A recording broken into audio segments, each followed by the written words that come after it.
லோகேஷ் கனகராஜ் டைரக்ஷன்ல ரஜினி நடிக்கிற அவருடைய 171வது திரைப்படம் தலைவர் 171 அப்படின்ற பெயரால அழைக்கப்பட்டு இருந்தது. இந்த நிலையில தான் படத்துக்கு கூலி என்ற டைட்டில் வைக்கப்பட்டிருக்கு.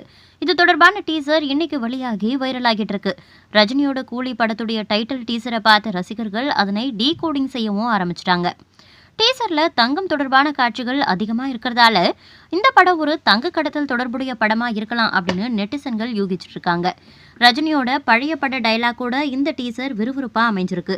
இதுல ரஜினிகாந்த் அப்பாவும் தாத்தாவும் வந்தார்கள் சென்றார்கள் சரி என்ன தவறென்ன அப்படின்னு பேசுற வசனம் இடம்பெற்றிருக்கு. இந்த வசனத்தை நடிகர் ரஜினிகாந்த் ஏற்கனவே தன்னோட ரங்கா திரைப்படத்துல பேசியிருக்காரு. படத்துல ரஜினியோட கேரக்டர் ஒருவேளை ரங்காவா இருக்குமோ அப்படின்ற எதிர்பார்ப்பும் அதிகரிச்சிருக்கு. டீசர்ல அளிக்கப்பட்ட தகவலின்படி படத்தோட ஷூட்டிங் விரைவில் ஆரம்பிக்கப்படுது. அண்ட் இந்த படத்தோட லோகேஷோட எல்சியூ முடிவடைதா அப்படின்ற கேள்வியும் ரசிகர்கள் மத்தியில எழுந்திருக்கு.